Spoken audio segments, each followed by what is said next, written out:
Hello students, जोहार आप सभी को। प्यारे स्टूडेंट्स, आप सभी के लिए आज हम लेक्चर नंबर 12 लेकर के आ चुके हैं। जैसा कि आप सभी देख पा रहे हैं, मैथ्स माइनर है ना, सेमेस्टर नंबर 1 का है ना, maths minor semester number 1 mathematics का वीडियो लेक्चर चल रहा था। अभी तक हमने यूनिट 2 का, ये यूनिट 2 है, यूनिट 2 का 2 लेक्चर्स अपलोड कर रखे हैं, लेक्चर 10 और 11, और ये लेक्चर 12 होने जा रहा है।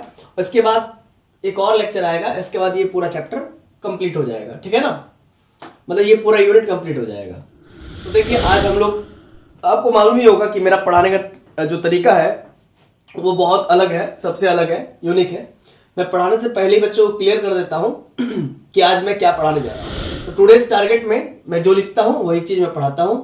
सम इंपॉर्टेंट क्वेश्चंस करवाएंगे रिलेटेड टू कंसिस्टेंट सॉल्यूशंस, कुछ स्पेशल नोट्स लिखवाएंगे और एक्सरसाइज 6 के कुछ इंपॉर्टेंट क्वेश्चंस कराएंगे, ठीक है ना, लालजी प्रसाद के। और आप अगर इतना कर लेते हो तो आपका क्लियर हो जाएगा ये यूनिट पूरा अच्छा से।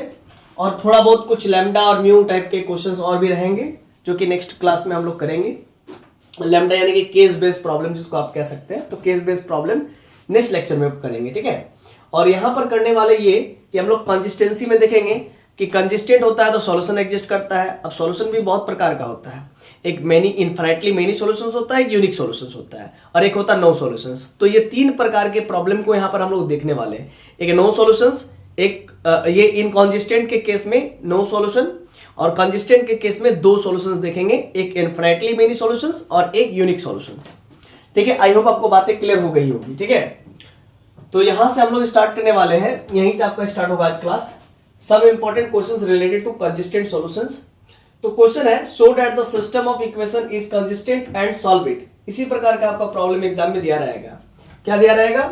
Show that the system of equation is consistent and solve it, है ना।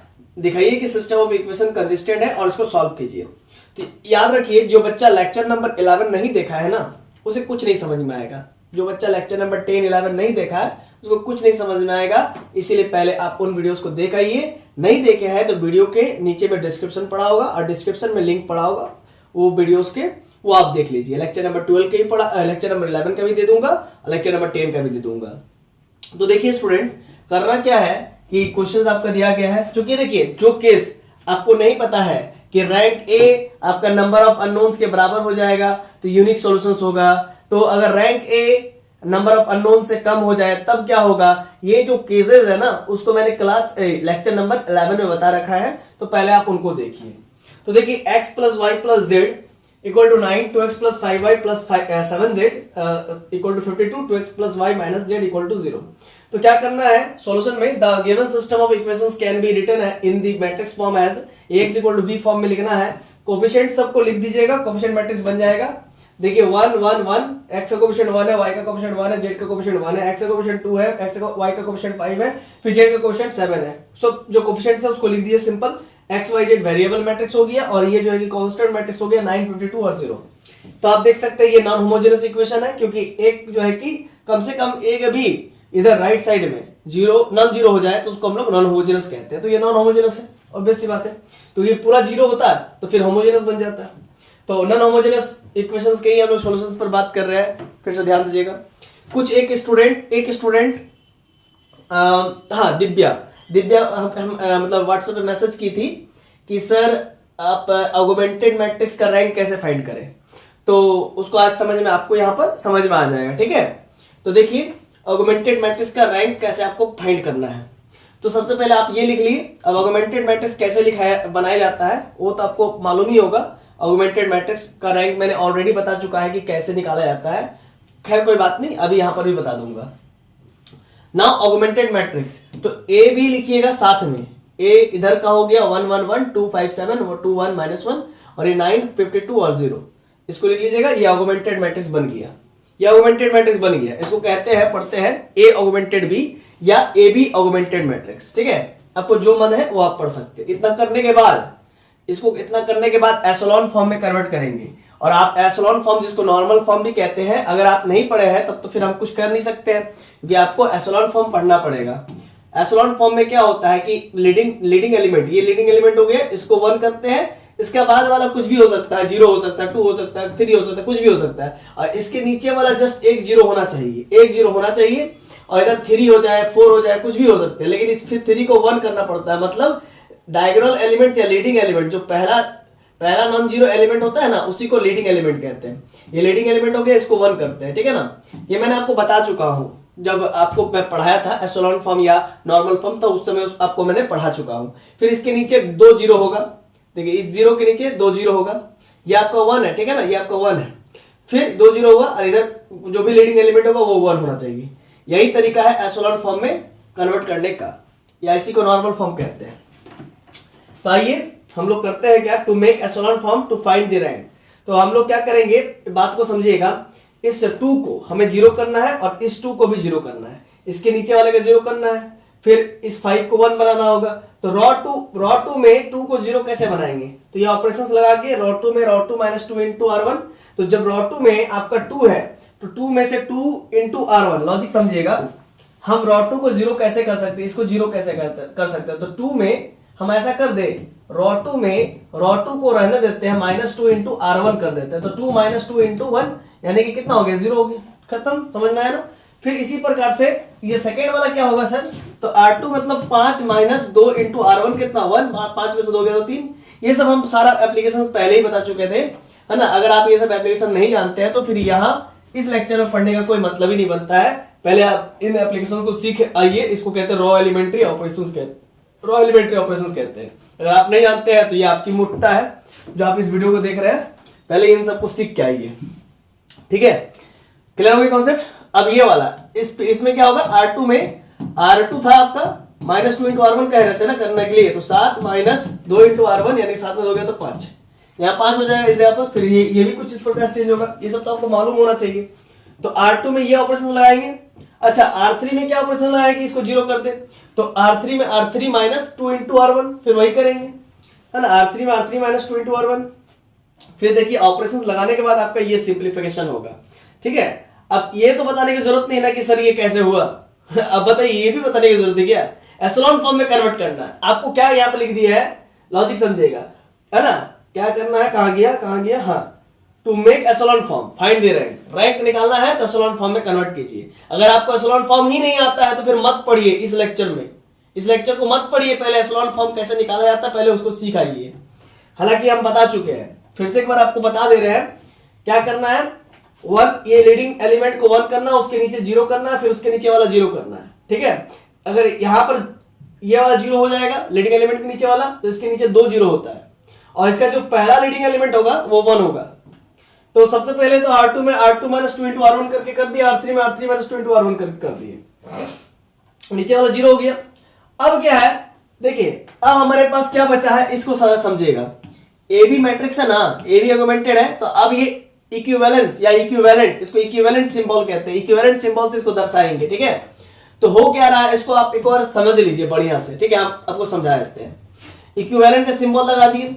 अब हमें जो चेंज नहीं करना है उसको पहले लिख लेंगे, जो चेंज नहीं करना उसको पहले लिख लेंगे। फिर R2 में 2 माइनस 2 इंटू R1 यानी कि 0 हो गया, सिंपल सी बात है। फिर R2 में 5 माइनस 2 इंटू R1, R1 कितना है 1, यानी कि 5 2 3 बच गया। फिर 7 में से 7 माइनस 2 इंटू R1 यानी कि 7 में 2 तो 5, ठीक है। अब फिर 52 R2 माइनस 2 इंटू R1 कितना है 9, तो 52 में से 9 दूनी 18, तो 52 में से 18 जाएगा तो 12 में 8 गया तो 4, और 4 में 1 3 34 हो जाएगा यहाँ पर, ठीक है ना। अब सबको बता करके दिखाना तो संभव नहीं है, एक वो कर देते हैं और क्या कहेंगे, एक कर ही देते हैं, ठीक है। अब इसके बाद इसके नीचे में R3 में फिर R3 ऑपरेशन था ना, R3 माइनस 2 इंटू R1, ठीक है। इसके नीचे वाले को 0 करना है, उसके जैसे यहाँ पर एक 0 है तो उसके नीचे वाले को 2 0 करना है। R3 में कितना हो जाएगा 2 माइनस 2 इंटू R1 यानी कि 0, फिर 1 माइनस 2 इंटू R1 यानी कि माइनस 1, फिर यहाँ पर R3 कितना -1 माइनस 2 इंटू R1 1, तो -3 हो जाएगा। फिर ये आपका हो गया 0 माइनस 2 इंटू R1, मतलब R3 0 माइनस 2 इंटू R1 यानी कि 9 दूनी 18 माइनस 18, यहाँ पर कितना हो गया -3। तो आप इसको नोट कर लीजिए और मैच कर लीजिए नीचे वाला से, है ना। यही वाला था आपका नीचे वाला, देख लीजिए, देखिए यही सब कुछ आया हुआ ना, ऐसे कुछ आया हो ना, ठीक। अब आपको मैंने बताया कि एशेलॉन फॉर्म में करने के लिए आपको इस प्रकार के जो एलिमेंट होता है जिसको डायगोनल कहते हैं उसको 1 करना पड़ेगा। तो 0 से मतलब जो भी पहला लीडिंग एलिमेंट होगा, अब लीडिंग में सर हमको लीडिंग एलिमेंट नहीं मालूम, आप कहेंगे तो फिर क्यों पढ़ रहे हैं? हम तो यही कहेंगे क्यों पढ़ रहे हो भाई, जाओ पहले देख के आओ, प्रीवियस वीडियो देख के आओ, है ना, मैं यहाँ पर डिस्क्रिप्शन में दे दिया हूं लिंक। लीडिंग एलिमेंट नहीं मालूम है तो मत पढ़ो, कोई फायदा नहीं है। फिर लीडिंग एलिमेंट जान क्या होगी भाई, लीडिंग एलिमेंट क्या होता है? First non zero element is called leading element, है ना, तो दिस इज लीडिंग एलिमेंट। तो इसको 1 करना होता है, लीडिंग एलिमेंट को 3 को 1 करने के लिए यहाँ पर 3 से डिवाइड करना पड़ेगा, ये 5/3 हो जाए, 34/3 हो जाएगा। फिर ये 1 हो गया, इस 1 के मदद से नीचे वाला को 0 करेंगे, क्योंकि लीडिंग एलिमेंट के नीचे वाला, लीडिंग एलिमेंट यानी कि 1 के नीचे वाला 0 होना चाहिए, है ना, क्योंकि 1 के नीचे वाला 0 हुआ है ना। तो देखो सबसे पहले हम क्या किए, सबसे पहले हम इसको 1 कर दिए। अगर हम इसको अगर पॉजिटिव कर देंगे तो फायदा क्या हुआ कि इसके मदद से ऊपर वाला को हम 0 कर सकते हैं या ऊपर वाला को 1 कर सकते हैं, है ना, इजी रहेगा। तो हम R3 में माइनस इंटू R3 कर दिए, है ना, ये हो गया। या फिर हम क्या करेंगे, R3 में माइनस से मल्टीप्लाई कर दिया, इसको ऊपर कर देंगे, इसको नीचे कर देंगे, है ना। लीडिंग एलिमेंट ये वाला ऊपर चले जाता है, ये 1 हो गया, इसी 1 की मदद से नीचे वाला को फिर 0 कर देंगे, ये भी प्रोसेस है। तो आपको जिधर माइंड घूमता है वैसे कर सकते हैं, शॉर्टकट, ठीक है। तो देखिए R3 को हम पहले नेगेटिव था, अब पूरा पॉजिटिव R3 में कर दिए, अब R3 को R2 में चेंज कर दिया, वही बात जो हमने कहा, R3 ऊपर चल गया, R2 नीचे आ गया, ठीक है। देखिए ऊपर भेज दिया, नीचे वाला R2 वाला R3 में आ गया और R3 वाला R2 में आ गया, समझ गया ना। अब देखिए 1 के नीचे 0 है जी सर, और इसका पहला लीडिंग एलिमेंट आपका क्या है, 1 है, हाँ सर, और 1 के नीचे 0 है नहीं, 3 है, इस 3 को 0 करेंगे तो R3 में R3 रहने देंगे और उसमें -3 इंटू R2 कर देंगे। तो R3 में R3 रहने देंगे, -3 इंटू R2 कर दिए, R3 में चेंज कर देंगे, तो अब इसके बाद ये 0 हो गया। R3 में 5 है, 5 माइनस 3 इंटू R2 यानी कि 3, तो 3 3 9 में से 5 गया तो -4, ठीक है ना। फिर 34 माइनस 3 इंटू 18 कितना हो जाएगा, करो ना भाई, कितना हो जाएगा, R3 34 माइनस 3 इंटू R2 18, 34 8 24 का 2, 3 2 3 2 5 54, 4 में 4 गया तो 0 और 5 में 3 गया 2, -20, है ना, -20। कोई मिला के समझ में आ रहा लॉजिक? चलिए ठीक, इस प्रकार से क्वेश्चंस को हम लोग करना है। अब इस -4 को फिर 1 करना पड़ेगा, क्योंकि लीडिंग कोएफिशिएंट हो गया, लीडिंग एलिमेंट हो गया। तो 4 को -4 को +4 में +1 में कन्वर्ट करने के लिए आपको -4 से डिवाइड करना पड़ेगा, तो यानी कि R3 में -4 से डिवाइड कीजिएगा, ठीक है ना। इस प्रकार से फिर आपका ये कन्वर्ट हो गया। अब आगे इसमें और कुछ चेंजेस आप नहीं कर सकते, आप एकदम नहीं कर सकते चेंजेस, अब आगे कुछ चेंज नहीं होगा, ठीक है ना। अब आप यहाँ पर लॉजिक समझिएगा, मेरा बात को समझिएगा, यहां से लेकर के यहां तक ये आपका ए मैट्रिक्स है, ए मैट्रिक्स, और ये पूरा मिल जाता है तो इसको कहते हैं ए ऑगमेंटेड बी मैट्रिक्स। क्या कहते हैं? ए ऑगमेंटेड बी मैट्रिक्स कहते हैं, ध्यान दीजिएगा, ए ऑगमेंटेड बी मैट्रिक्स कहते हैं। तो the above augmented matrix is in echelon form, ये एशेलॉन फॉर्म में आ गया। एशेलॉन फॉर्म का क्या पहचान है? 1 के नीचे 0 और फिर 0 के नीचे बढ़ता नंबर में 0 होना चाहिए, बढ़ते नंबर में, इंक्रीजिंग ऑर्डर में 0 है, 0 के नीचे 2 0 है, और इधर फिर इसके बाद मान लीजिए ये 3/3 का है, 4/4 होता तो फिर इस 2 0 के नीचे 3 0 होना चाहिए। अगर 5/5 होता तो 3 0 के नीचे 4 0 होना चाहिए। अगर 6/6 का होता तो 5 0 के नीचे 6 0 होना चाहिए था। इस प्रकार से चलता है। जैसे ये 3/3 है तो 1 0 के नीचे 2 आ गया। अगर 4/4 होता तो 2 0 के नीचे 3 0 होता, वही बात है। The above augmented matrix is in echelon form, ठीक है। रैंक ऑफ एबी, एबी का रैंक कितना है? रैंक कैसे पहचानते हैं? Number of non zero rows. तो नंबर ऑफ एबी में number of non zero rows कितने हैं? एबी में number of non zero rows कितने हैं? एबी में पूरा 1 2, ये भी नॉन जीरो रॉज में ही गिनती आएगा, पूरा तो जीरो नहीं हुआ, तो 3 नॉन जीरो रॉज है, यानी कि एबी का रैंक 3 हो गया। रैंक ऑफ एबी कितना हो गया स्टूडेंट्स? रैंक ऑफ एबी 3 हो गया, number of non zero rows, ठीक है ना। अच्छा, also by the same elementary transformation we find, याद रखिएगा आप, अगर फिर से अगर ए को, ए आपका क्या था? ए आपका ये था ना, देखिए तो ए आपका ये था ना, कहा गया? हाँ, ए आपका ये था। अगर आप ए में भी फिर से ट्रांसफॉर्मेशन, सेम ट्रांसफॉर्मेशन लगाएंगे तो क्या आएगा? बात को समझिएगा। अगर ए में सेम ट्रांसफॉर्मेशन लगाएंगे ना तो खैर उसको लगाना नहीं है ना, बस यहीं से देख करके लिख देना। देखिए यहाँ पर आपका आया हुआ है ना, क्या आया हुआ? ए का वैल्यू 1 1 1 0 1 3 0 0 1, तो इसी का इस्तेमाल करना है। तो also by the same elementary transformation, same elementary transformation लगाएंगे तो आपको 1 1 1 0 1 3 0 0 1 वही चीज आना है। तो ए का इक्विवेलेंट लिख दीजिएगा। ये ए मैट्रिक्स तो एग्जैक्टली है नहीं, लेकिन ए का इक्विवेलेंट है। ये वाला पार्ट, ये 3/3 का, ठीक है ना। ये सच डेट का सिंबल लगा हुआ, इधर का नहीं बात कर रहे, सिर्फ इसी 3/3 का बात कर रहे हैं। तो ये आपका equivalent the above augmented matrix is in echelon form हो गया, and the rank of AB is non zero rows, यानी कि 3 हो गया।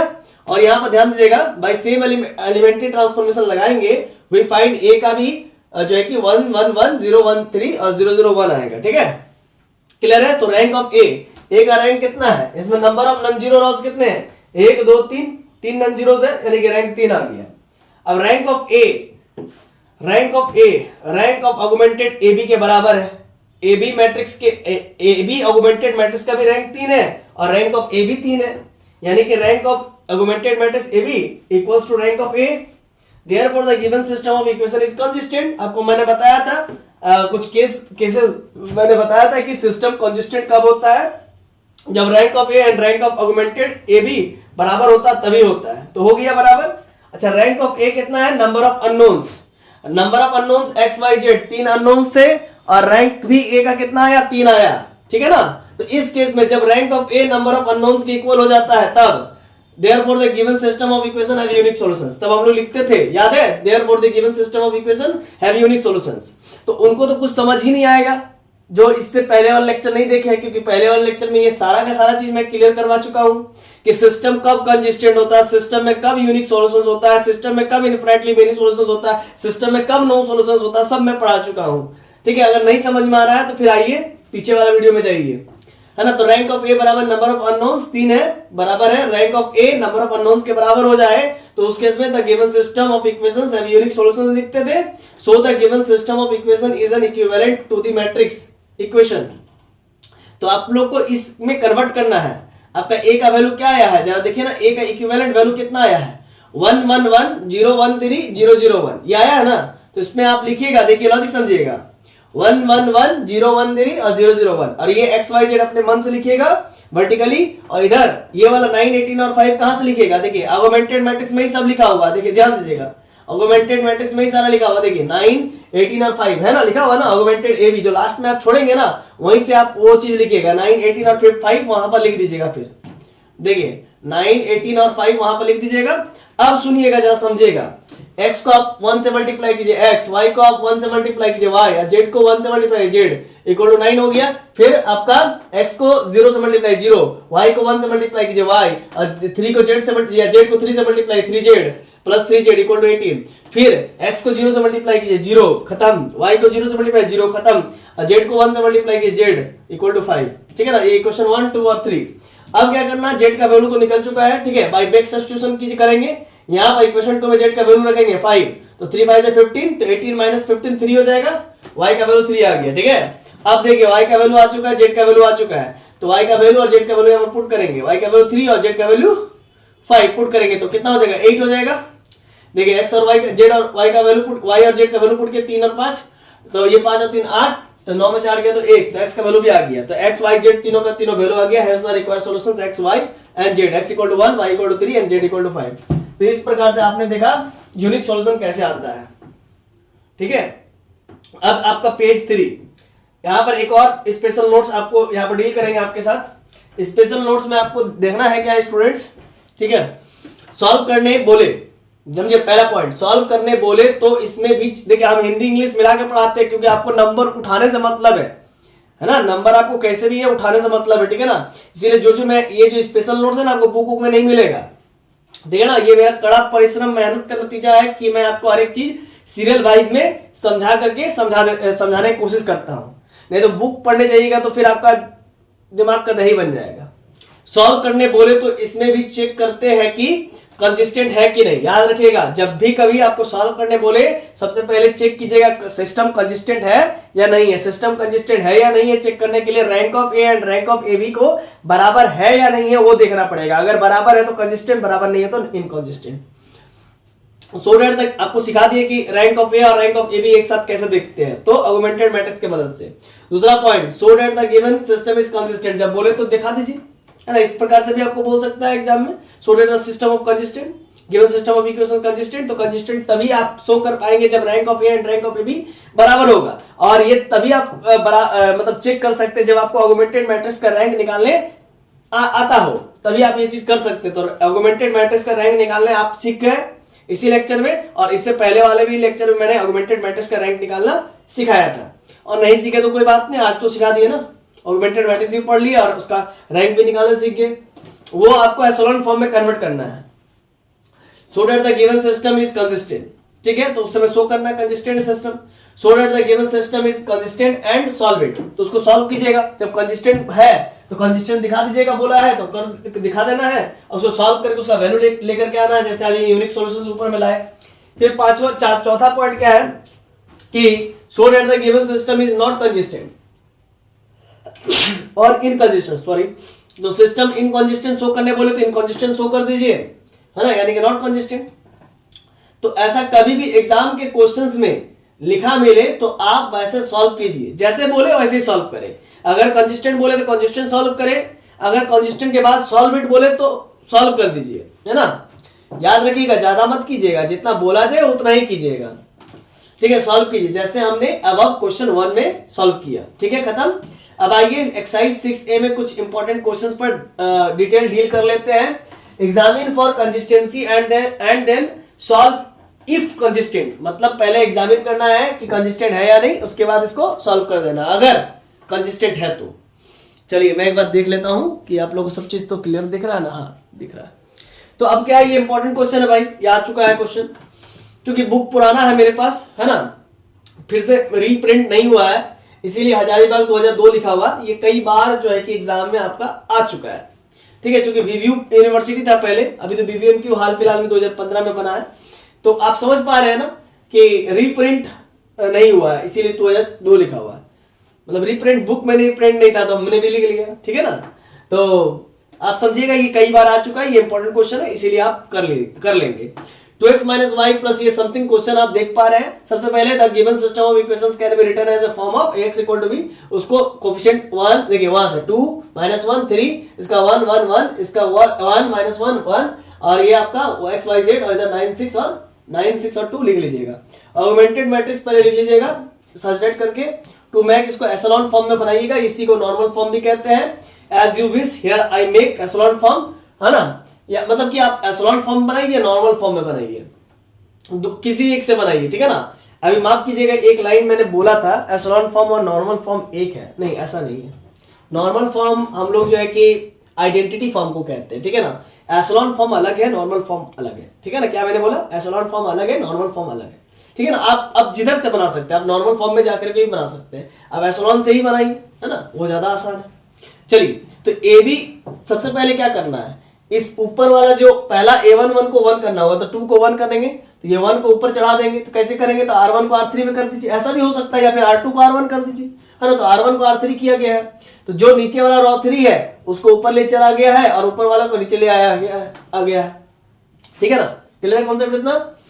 अब आपको करना क्या है कि ये जो आपका 1 है, ये 1 a1 पे, इसके मदद से इसको 0 करना है, और इसके मदद से इसको भी 0 करना है, ऊपर वाले की मदद से नीचे वाले 0 करना है। तो r2 में r1 घटा देंगे, 1 में 1 गया तो 0 हो जाएगा। फिर r3 में इस 2 को 0 करना है, तो r3 में r3 घटा देंगे, -2 × r1 कर देंगे। सिर्फ दिमाग लगाना होगा। ठीक है, आप इसको चेंज कर रहे हैं तो ये सब भी तो चेंज होगा ना, ये सब भी तो चेंज होगा ना, ये पूरा चेंज हो गया। फिर देखिए 1 में -1 घटाएंगे, 1 में -1 घटाएंगे तो माइनस प्लस हो जाएगा, यानी कि 2 हो जाएगा यहाँ पर। 1 में फिर आप 1 घटाएंगे, r2 में r1 घटाएंगे तो 0 हो जाएगा। फिर 6 में से 2 गया तो कितना, 4 बचेगा। फिर 2 में से 2 माइनस, देखिए यहाँ पर 2 - 2 × r1 यानी कि 0, -1 में -1 घटाएंगे +2 हो जाएगा, कितना, -1 है, -1 घटाएंगे तो -1 +1 -1 0 हो जाएगा। 3 में 1 गया तो 2 बचेगा। एक मिनट देखिए, समझ लीजिए, ये मैं क्या कर रहा हूं, इसके बारे में बात कर रहा हूं, कहां गया, इसके बारे में बात कर रहा हूं। ठीक है ना, ये आपका क्या हो रहा है, लॉजिक समझिएगा, 2 - 2 × r1 यानी कि 0 हो जाएगा, ये खत्म, ये वाला 0। इसके बाद -1, ठीक है, -2 × r1 -1, तो कुल मिला के -1 + 2 यानी कि +1 होगी। ठीक है, कॉन्सेप्ट क्लियर। फिर ये सब क्या मैं बता रहा हूँ, ये सब पढ़ा चुका हूँ, है ना, ये सब पहले ही पढ़ा चुका हूँ, है ना, ये सब इसीलिए हमको बोर लगता है बताने में, एक चीज को कितना बार पढ़ाया जाए। एशेलॉन फॉर्म आप नहीं जानते हो क्या, अरे r3 के अंदर 3 - 2 × r1 यानी कि 3 में 2 गया तो 1 आया ना, 1।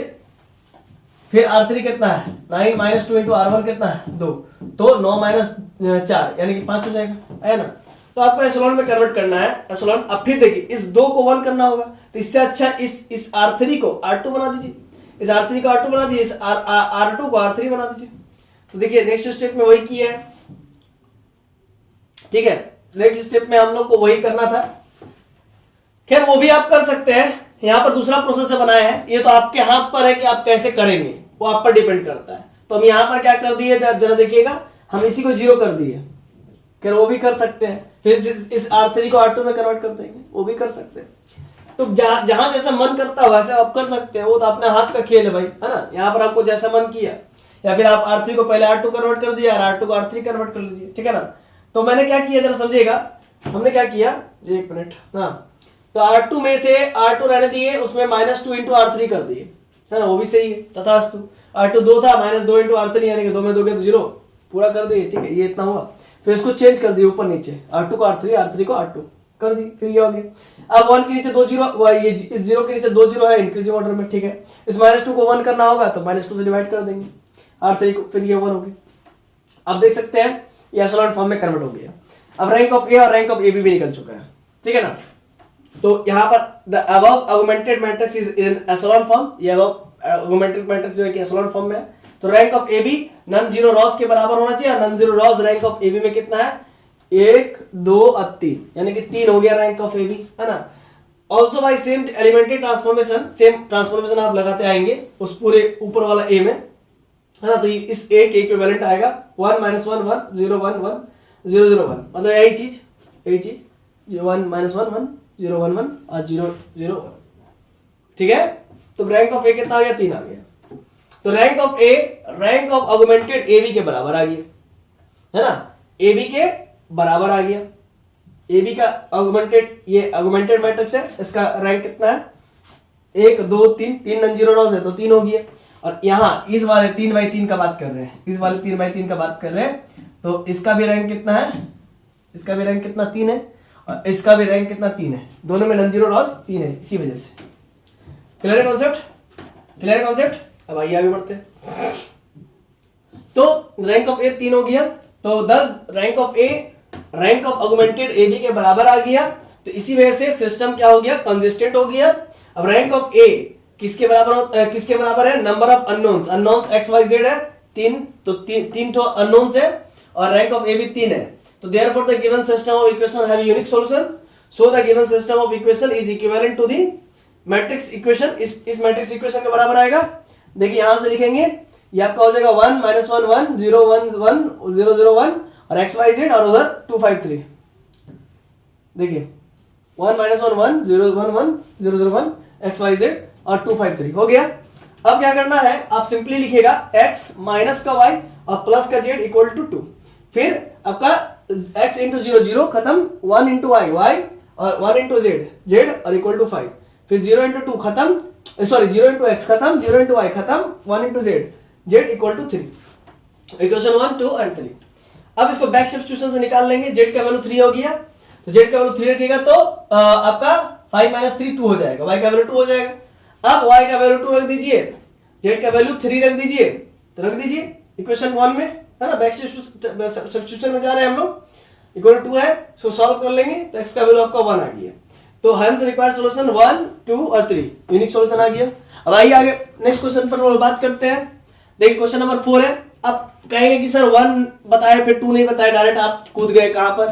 तो देखिए जो इंपॉर्टेंट हम वही ना बताएंगे, हम हर एक क्वेश्चन तो आपको सॉल्व नहीं ना करवाएंगे, है ना, आपको खुद से सॉल्व करना पड़ेगा।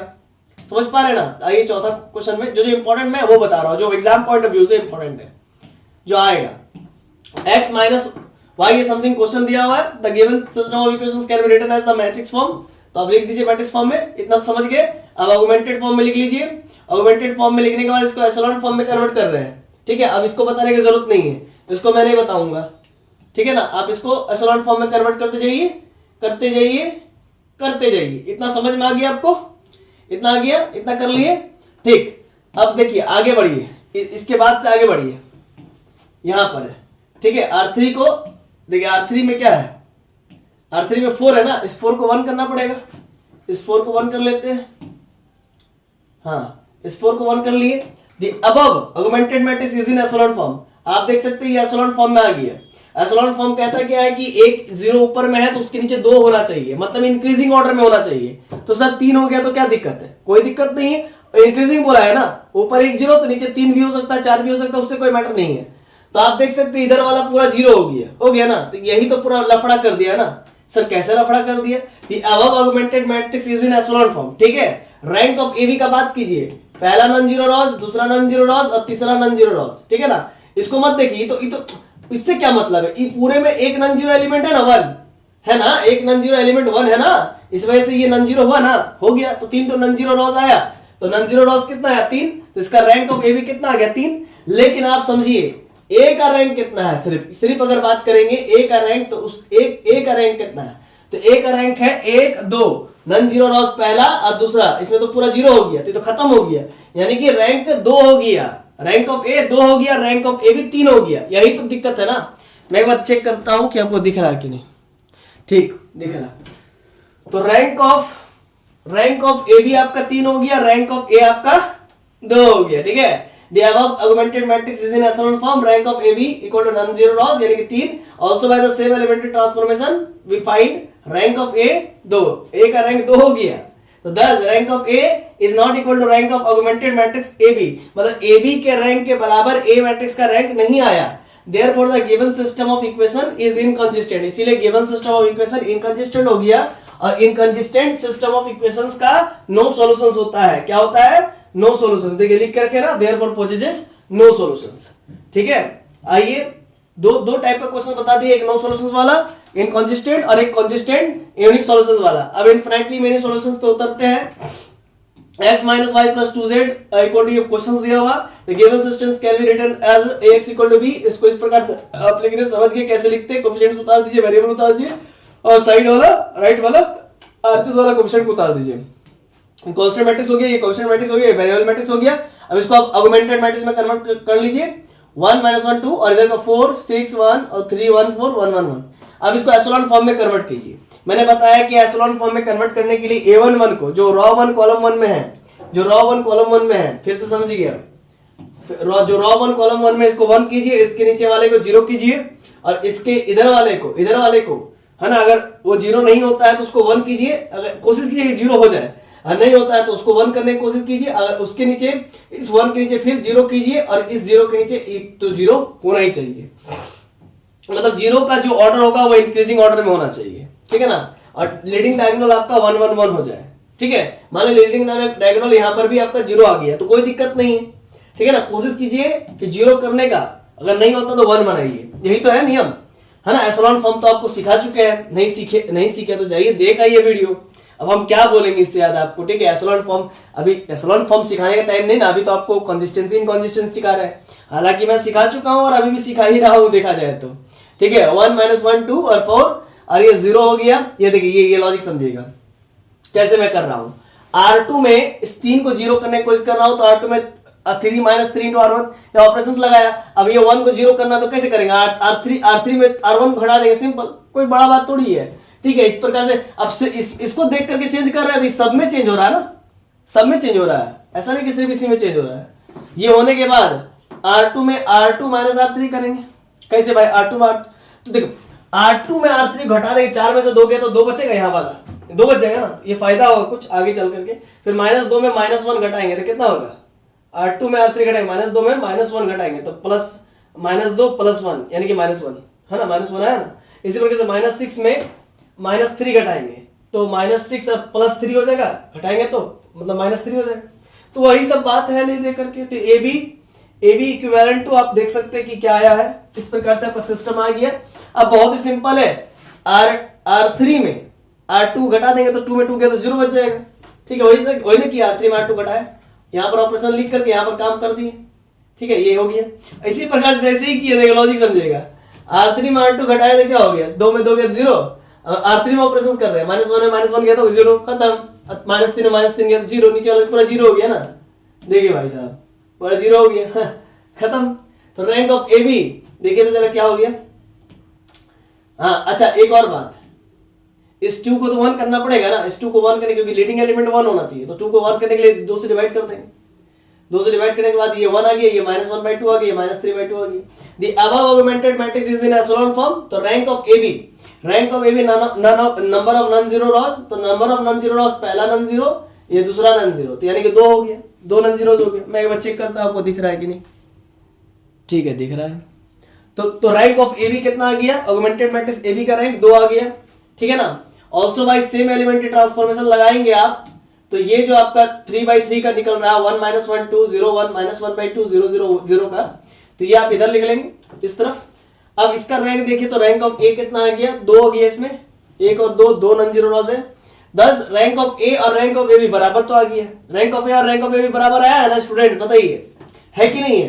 रैंक ऑफ ए का भी रैंक और ए बी का भी रैंक दोनों का सेम है, ठीक है ना। दोनों में तो सेम ही है ना, नॉन जीरो रॉस दोनों में सेम है। इसमें भी दो नॉन जीरोज है और पूरे में भी देखा जाए तो 2 नॉन जीरोज है रॉस, तो इसीलिए rank of A and rank of A भी बराबर हो गया, दो के बराबर हो गया दोनों का rank. Therefore the given system of equation consistent। आपको मालूम है रैंक ऑफ ए और रैंक ऑफ ए बी यानी कि ऑगमेंटेड मैट्रिक्स का रैंक और आपका कोफिशिएंट मैट्रिक्स का रैंक, ए का रैंक दोनों का बराबर हो जाता है, तब हम लोग क्या कहते हैं, system of equation is consistent. तो ये बराबर हो गया, तो therefore the system of equations, the given system of equations is consistent। और जब कंसिस्टेंट होता है तो सॉल्यूशन तो एग्जिस्ट करता ही है। लेकिन एक बात समझिए, rank of A number of unknowns के बराबर हुए क्या। नंबर ऑफ अननोन्स कितने थे, एक्स वाई जेड, 3 अननोन्स थे और रैंक कितना आया है 2, तो ये बराबर नहीं है, यानी कि rank of A is less than 3 आ गया, नंबर ऑफ अननोन से कम आ गया।